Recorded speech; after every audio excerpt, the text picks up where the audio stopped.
نحمده ونصلي على رسوله الكريم اما بعد فاعوذ باللہ من الشیطان الرجیم بسم اللہ الرحمن الرحیم۔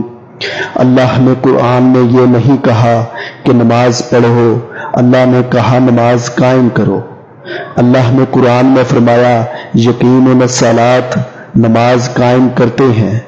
یقیناً میں ہی لفظ مقیم موجود ہے جس کا مطلب ہے رہائشی، پرماننٹ ریزیڈنٹ۔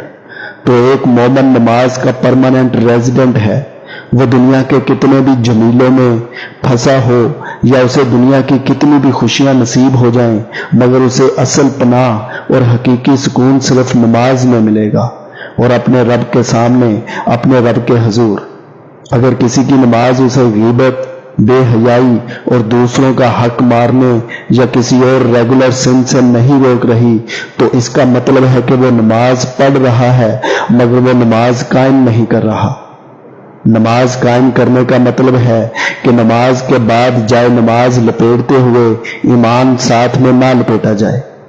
یقیناً الصلاۃ، نماز کو قائم کرنے والے نماز کی کیفیت نماز ختم ہونے کے بعد بھی اپنے ساتھ رکھتے ہیں، اور یہی کیفیت ایک نماز سے دوسری نماز تک انہیں رب کی نافرمانی سے روکتی ہے۔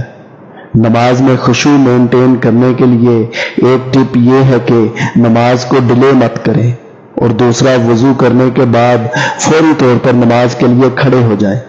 جو اللہ کی راہ کے محسن ہوتے ہیں وہ کبھی بھی جگہ، وقت، لوگ اور موقع دیکھ کر نماز کو اپنی پریورٹیز میں سے نہیں نکالتے۔